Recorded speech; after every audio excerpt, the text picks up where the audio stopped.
Parliament సమావేశాల నిర్వహణకు రాష్ట్రపతి ద్రౌపది ముర్ము సమ్మన్లు జారీ చేశారు. ఈ నెల 27 నుంచి రాజ్యసభ సమావేశాలు ప్రారంభించడానికి రాష్ట్రపతి సమ్మన్లు జారీ చేశారు. రాష్ట్రపతి సమ్మన్లు జారీ చేసిన విషయాన్ని రాజ్యసభ సెక్రటరీ జనరల్ ప్రకటించారు. కాగా లోక్సభ సమావేశాలు ఈ నెల 24 నుంచి ప్రారంభం కానున్నాయి. ఉభయ సభలు వచ్చే నెల 3వ తేదీ వరకు జరగనున్నాయి.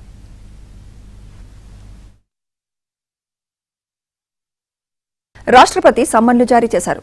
రాష్ట్రపతి సమ్మన్లు జారీ చేసిన విషయాన్ని రాజ్యసభ సెక్రటరీ జనరల్ ప్రకటించారు. కాగా లోక్సభ సమావేశాలు ఈ నెల 24 నుంచి ప్రారంభం కానున్నాయి.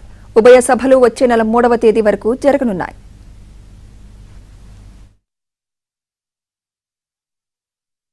రాష్ట్రపతి సమ్మన్లు జారీ చేశారు. రాష్ట్రపతి సమ్మన్లు జారీ చేసిన విషయాన్ని రాజ్యసభ సెక్రటరీ జనరల్ ప్రకటించారు. కాగా లోక్సభ సమావేశాలు ఈ నెల 24 నుంచి ప్రారంభం కానున్నాయి. ఉభయ సభలు వచ్చే నెల 3వ తేదీ వరకు జరగనున్నాయి.